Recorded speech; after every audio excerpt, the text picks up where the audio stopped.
Bom, pessoal, bem-vindos ao módulo 1 do treinamento HCIA Datacom. Esse módulo a gente vai falar um pouquinho sobre as bases da comunicação de dados. Aqui como uma introdução para a gente, ele coloca que a comunicação teve desde o início dos tempos, desde o início da sociedade humana, a comunicação esteve presente, tem desempenhado um papel cada vez mais importante, principalmente aí depois dos anos 70, 80, quando nós iniciamos o que a gente conhece como a era da informação.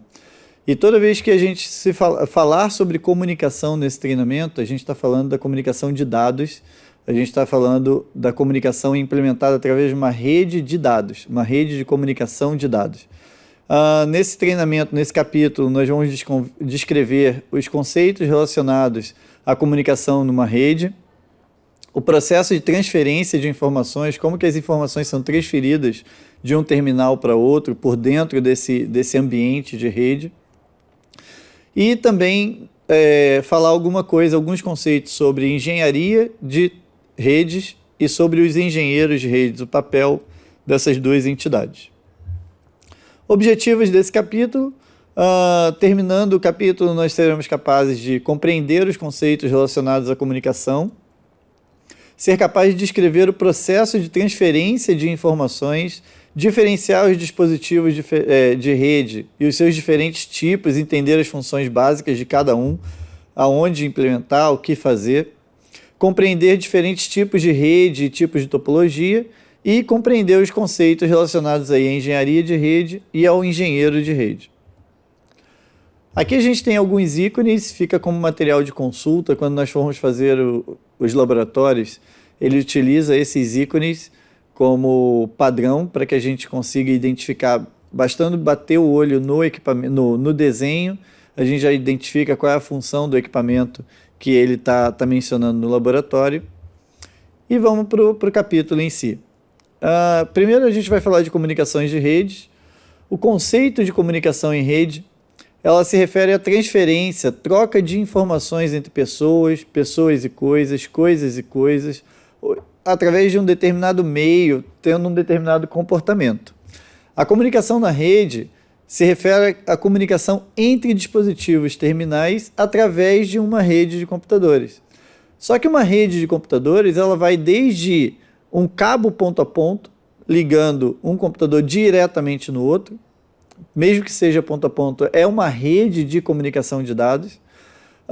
Eu posso ter dois computadores, ou um cliente e um servidor conectados através da internet, ou eu posso ter numa rede local, através de um equipamento, um switch ou um roteador, e esse também é um tipo de rede de comunicação de dados. Então eu tenho diversos tipos de redes, a gente vai ver nesse capítulo topologias e desenhos que a gente pode utilizar e as funções de cada equipamento. O processo de transferência de informações é semelhante à transferência de objetos reais. Ele faz uma analogia muito, muito interessante com o sistema de correios. Quando eu quero mandar alguma coisa, um objeto de um lugar para o outro, eu pego esse objeto, coloco dentro de uma caixa, colo o endereço de origem e de destino. Aquela agência da transportadora vai olhar o endereço de destino, vai mandar para um centro de distribuição. Esse centro de distribuição vai colocar no avião ou colocar dentro de um caminhão para levar até outro centro de distribuição. Isso vai seguindo salto a salto até chegar mais perto do cliente, do destino.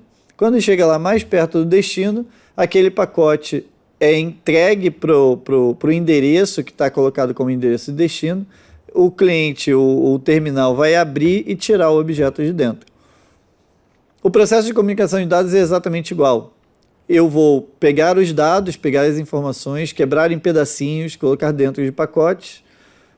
Esses pacotes recebem um cabeçalho com endereço de origem, endereço de destino. Os roteadores vão encaminhando salto a salto até que chegam mais perto do meu cliente final, do meu terminal final, onde ele vai tirar esse pacote e utilizar os dados úteis que estão lá contidos naquele invólucro, naquele pacote de dados.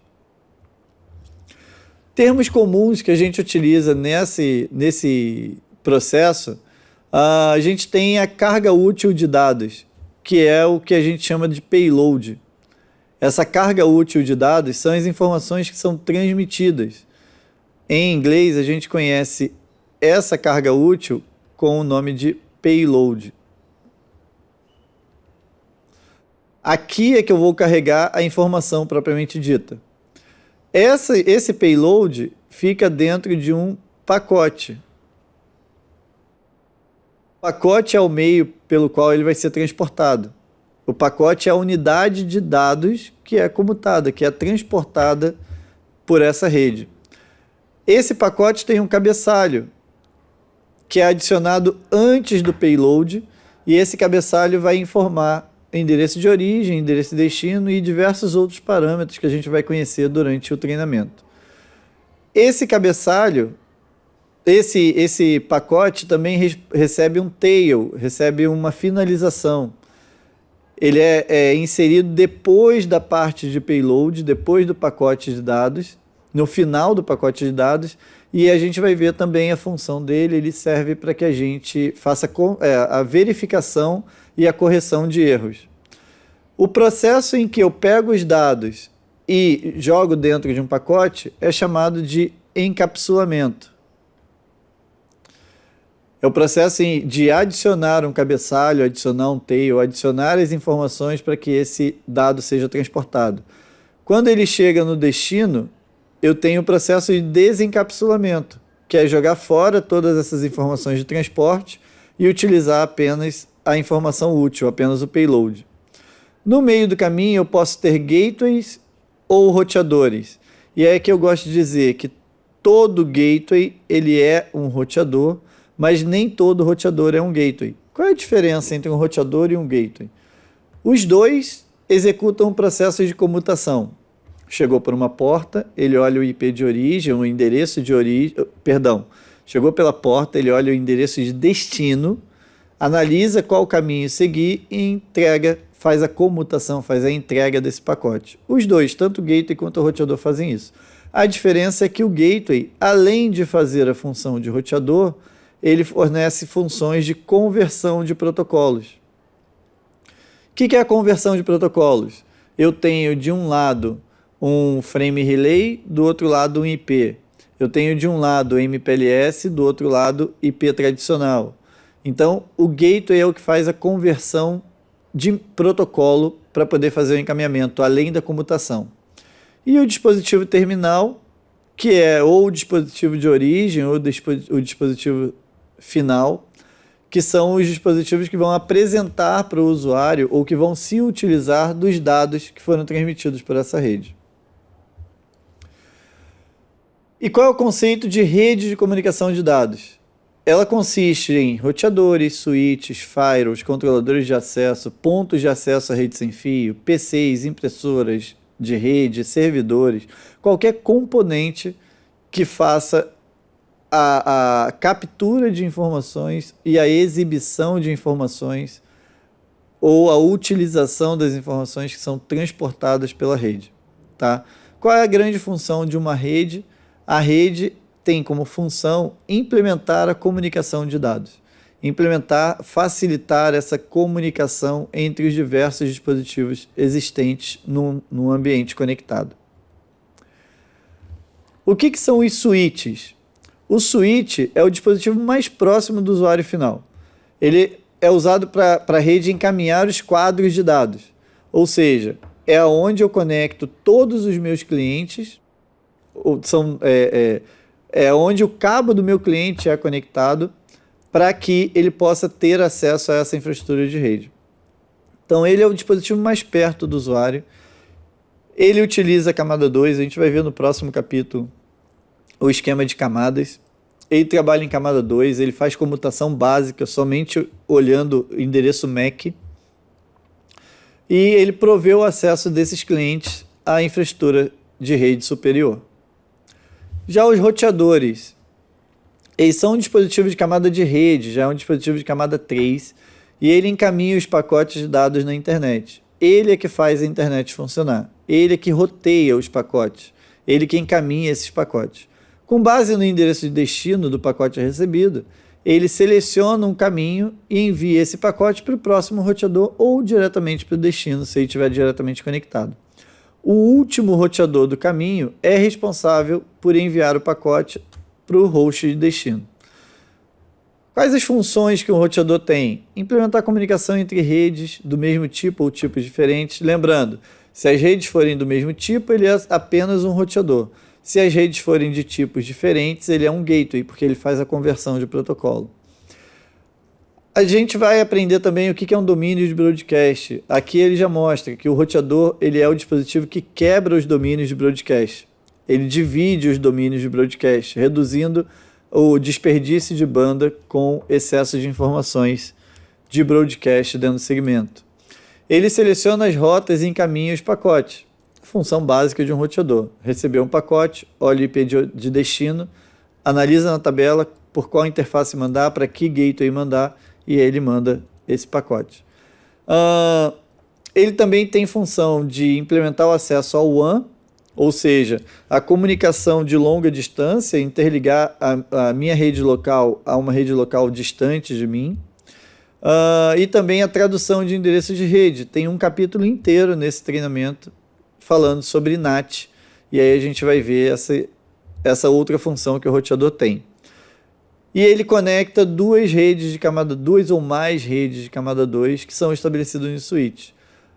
Então, quando eu quero que uma rede de camada 2 se comunique com outra, diferente, eu preciso de um roteador no meio do caminho para fazer o encaminhamento. Os firewalls. O firewall ele também tem a função de fazer roteamento, mas ele tem outras funções agregadas. Ele é um dispositivo de segurança, ele visa garantir uma comunicação segura entre duas redes. Ele visa proteger segmentos contra acessos não autorizados, criar níveis de permissão de acesso a segmentos.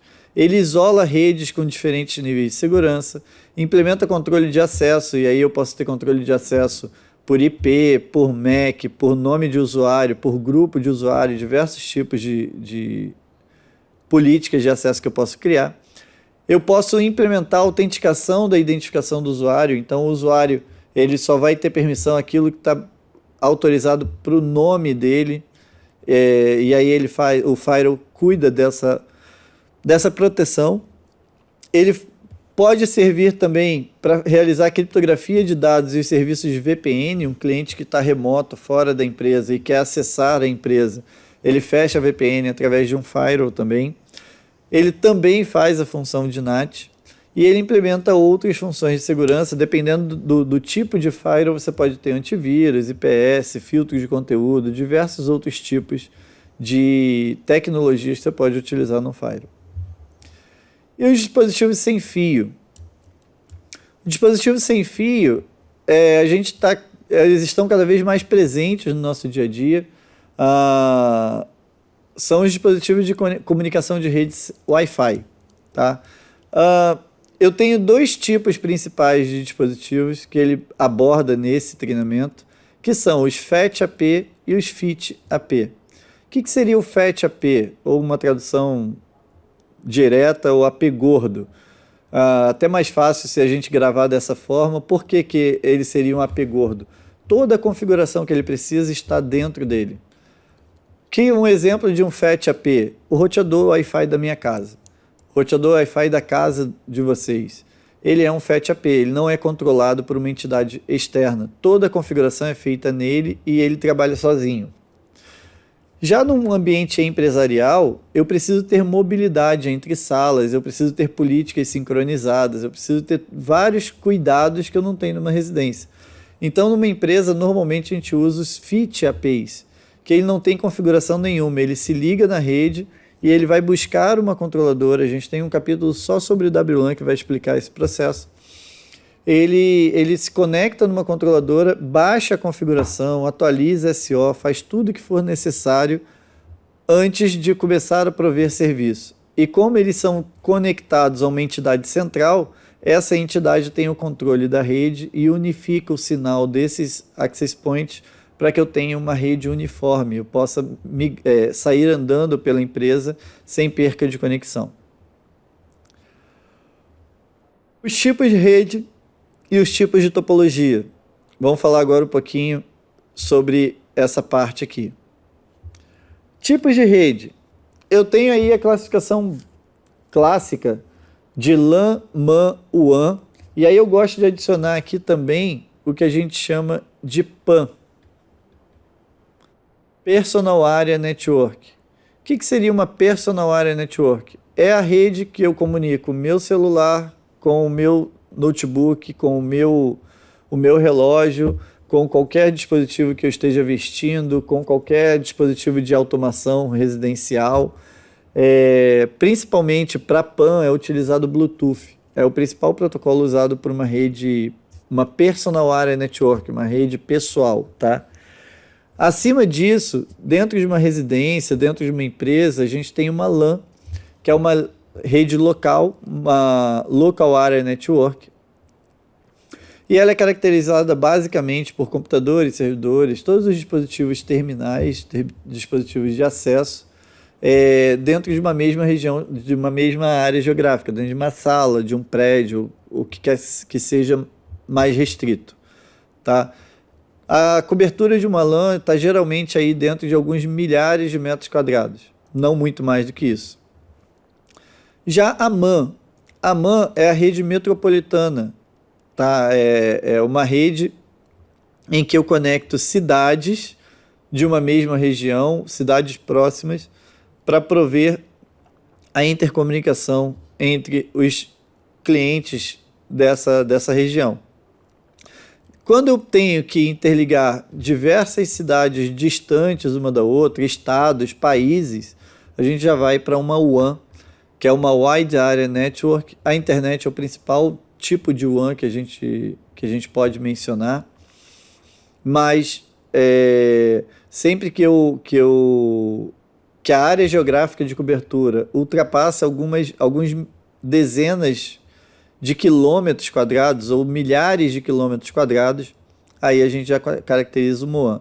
Cada tipo de rede dessa, a LAN é caracterizada por access points, switches, roteadores, tudo de rede local.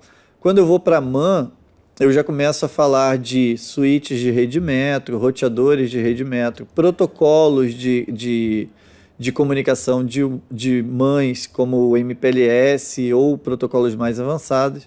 E quando eu vou para o WAN, além desses protocolos de MAN, eu já começo a falar de DWDM para altas taxas de velocidade a longas distâncias. Então, os tipos de equipamento dentro de cada uma dessas classificações também mudam. Aqui um exemplo gráfico, onde eu tenho aqui a LAN de uma faculdade, a LAN de outra faculdade, elas se comunicam através de uma MAN no nível estadual, e aí quando eu quero do nível estadual para um município, eu uso uma WAN. Quando eu quero de um município para o federal, eu uso uma WAN. Dentro do município eu tenho lá uma MAN e as diversas LANs interconectadas. Então eu tenho uma hierarquia entre esses tipos de rede. Topologias. O que é uma topologia? Topologia é o layout, é um desenho estruturado que a gente apresenta para descrever as interconexões e descrever o funcionamento daquela rede. Tá? Ela é usada para descrever a estrutura física e lógica no campo da engenharia de rede e é um conceito muito importante. O tipo de topologia que eu utilizo diz, inclusive, quais falhas eu posso ter, quais os problemas eu posso vir a ter nessa rede. E aí aqui tem alguns tipos. Ele bota aqui os tipos mais clássicos, as redes em estrela. Qual é o grande problema? Eu tenho um ponto central que, se falhar, todo mundo perde a conexão. As redes em barramento, que se eu tiver um rompimento de cabo, eu isolo um lado do outro da rede. Eu tenho uma topologia em anel. Qual é o grande problema da topologia em anel? Um dos lados tem que ficar desconectado e aí ele conecta automaticamente quando percebe uma falha, mas aí eu tenho a subutilização de recursos da rede. E outra, se eu tiver um rompimento duplo, eu perco comunicação de algum item desse aqui. Uma outra topologia que a gente pode enxergar é a topologia em árvore. A topologia em árvore eu volto a ter um problema bem sério, que é o que a estrela tem, que na falha de um dispositivo eu quebro essa árvore em pedaços menores. Então eu tenho um ponto de falha que precisa ser cuidado. A solução ideal seria um full mesh. Mas qual é o problema do full mesh? A cada novo roteador que eu plugar, eu preciso interconectar cabos deste roteador com todos os demais. E aí eu não tenho volume de portas físicas suficientes, eu não tenho como escalar uma rede desse tipo. Ela é extremamente segura, concordo plenamente, mas ela é cara por causa da infraestrutura de cabeamento, ela é cara por causa da quantidade de portas de comunicação que você precisa, e ela não é escalável quando eu preciso crescer essa rede. Uma das soluções encontradas é a rede de malha parcial, em que eu interconecto parcialmente a rede. Eu tenho caminhos redundantes, mas não são 100% redundantes como na full mesh. E o ideal é uma topologia de rede combinada. O que seria isso? É uma combinação entre a full mesh e a partial mesh. Tá? A junção aqui entre elas, eu desenvolvo a rede combinada. E aí aqui você pode ver que tem um carinha só. O ideal seria que eu tivesse dois carinhas aqui, para que ele pudesse ter redundância também na saída. Mas a ideia aqui basicamente é essa, que eu tenha redundância, mas sem o problema do full mesh de falta de escalabilidade. Eu uso a mistura da topologia em árvore com a malha completa com a malha parcial. A junção, por isso que é uma rede combinada, a junção dessas ideias vai me dar essa rede combinada aí. E a engenharia de redes e os engenheiros de redes? O que é? Qual é a diferença e o que são? A engenharia de redes, ela se refere ao planejamento, o projeto das soluções viáveis com base em requisitos. A engenharia da rede é a arte que trabalha com a expectativa do cliente, escuta a expectativa do cliente, analisa quais são as tecnologias disponíveis e cuida para que a rede tenha disponibilidade para atendimento aos requisitos do cliente. Então, a engenharia de rede é a entidade, é a divisão em telecomunicações que vai desenhar a solução de acordo com o que o cliente precisa. E aí, quem trabalha nessa área vai precisar conhecer das aplicações, conhecer das diversas linhas de trabalho, fazer cálculo, segurança, storage. Precisa conhecer os diversos tipos de equipamentos, wireless, roteamento, switching e tudo mais.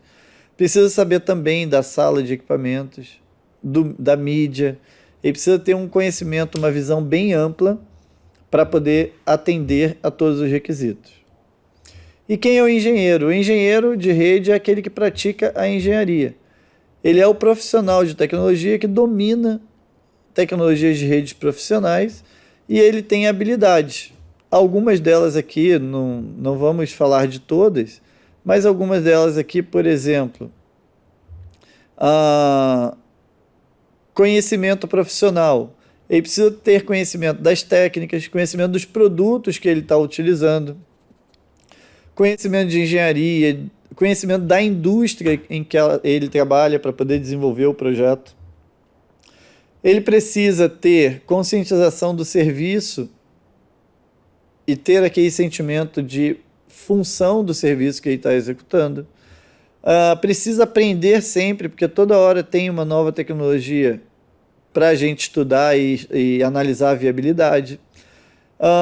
Precisa sim de colaboração em equipe e não pode ser aquele ser isolado, porque ninguém é especialista em tudo que uma rede precisa. Então eu preciso do cara que trabalha com storage, eu preciso agregar esse cara com o que trabalha com fibra de longa distância, Preciso trabalhar com esses dois caras, com o que especifica e implementa a rede sem fio. Então, tudo isso exige uma colaboração em equipe por parte do engenheiro de rede. Tá? O caminho de desenvolvimento tecnológico. Primeiro, o que o engenheiro de rede vai fazer? Ele vai fazer roteamento e comutação. Como? Ele vai precisar saber como executar, como configurar, por exemplo, um SPF, como configurar um BGP, como configurar as diversas funções que a gente precisa. Ele precisa conhecer os mecanismos dos protocolos. Ele precisa saber como que o protocolo funciona. Por quê? Sabendo como o protocolo funciona, ele consegue identificar os problemas que porventura venham. Ele precisa ter um pacote e mecanismos subjacentes, tem que conhecer os detalhes dos diversos pacotes que são trafegados na rede, as informações que a gente pode coletar para uma identificação de falha, e as capacidades gerais. Ele precisa fazer um projeto da solução, um planejamento da rede, uma implementação e a solução de problemas e a otimização. Então ele precisa ter diversos níveis de conhecimento, diversas habilidades para se tornar um engenheiro de redes. E aí a Huawei coloca à disposição para a formação dos engenheiros de rede o certificação para o desenvolvimento dos talentos nas empresas. Tá? Então eu tenho lá um exame de certificação em que o profissional executa uma prova padronizada e recebe lá uma graduação conforme a nota que recebeu. E aí a gente sabe que aquele profissional ele leu e aprendeu o suficiente em Huawei para ser considerado um profissional de engenharia de rede. Tem o objetivo também de fornecer talentos com planos de desenvolvimento de carreira. Ou seja, eu consigo pegar aquele profissional júnior, desenvolver um trabalho com ele para que ele tire uma certificação HCIA. Conforme ele vai evoluindo, ele trabalha para tirar uma certificação HCIP, vira lá um pleno. Depois desse momento, ele começa a estudar para uma certificação HCIE e aí ele vira um expert, vira um sênior na administração da minha rede. Então eu tenho toda uma graduação, toda uma sequência de certificados que eu posso executar. Aqui um portfólio de certificação Huawei. Essa certificação que a gente está estudando agora é a de Datacom. Ela substituiu o antigo Routing Switching. O Routing Switching você não pode mais fazer. A Datacom veio para substituir, alterou algumas coisas, adicionou algumas informações, retirou outras, mas é uma prova bem similar à Routing Switching antiga. Já mencionei as certificações A, P e E. Eu não sou obrigado a ter uma A ou ter uma P para tirar uma E. É recomendável que a gente siga o caminho, vai facilitar a sua vida se você seguir o caminho. Mas eu, por exemplo, eu fiz a A e pulei direto para E. Na época da prova me arrependi amargamente de ter feito isso, porque muitas das questões da prova do E estavam no material do P, do HCIP, que eu não tinha feito. Então, por isso que eu digo que você seguir o caminho salto a salto é muito mais útil para você do que você pular etapas e depois sofrer para executar a prova. E aí, todo capítulo a gente vai ter uma perguntinha no final. Aqui uma perguntinha de resposta única. Qual dos seguintes tipos de topologia de rede tem a maior confiabilidade? E aí ele bota topologia em estrela, que eu tenho lá um ponto central ligado nos diversos pontos da rede. Eu não tenho uma confiabilidade muito grande, porque eu tenho um ponto único de falha. Topologia em anel é aquela que eu tenho os equipamentos conectados formando um anel. Eu tenho contingência de um cabo, na falha de um cabo, mas na falha de 2 eu já fico com a minha rede com indisponibilidade. Então ela não pode ser considerada como confiável. A topologia de rede em malha completa, que é a Full Mesh, é aquela que eu mencionei para vocês, que ela não é tão utilizada porque ela é cara, de difícil escalabilidade, mas ela é a mais confiável de todas as redes. E aí a gente já viu que a resposta é a letra C, mas a letra D a gente pode comentar também, que é a topologia em árvore. Qual é o problema da topologia em árvore? Eu tenho um ponto central que pode apresentar falha. E isso aí a gente precisa considerar no planejamento, por isso que ela não é considerada como confiável. Tá bom? Um resumo do capítulo. A gente descreveu nesse capítulo os conceitos de comunicação de redes e as redes de comunicação de dados. Função básica de uma rede, foi bem introdutório, bem para nivelar o conhecimento, nivelar o entendimento para os próximos capítulos. Tá? A gente falou também sobre LAN, MAN e WAN, eu mencionei sobre a PAN, que é um quarto tipo de rede, as várias topologias, os diversos tipos de topologia, para que cada uma funciona, qual a desvantagem de cada uma ou vantagem. E falamos da rede combinada, que é a que a gente usa no nosso dia a dia. E eu também descrevi com vocês aqui a engenharia de redes e os engenheiros de redes. Qual é a diferença, o que fazem, para que existem, quem são essas duas entidades. Bom, muito obrigado pela atenção de vocês, espero vocês no próximo capítulo e até mais.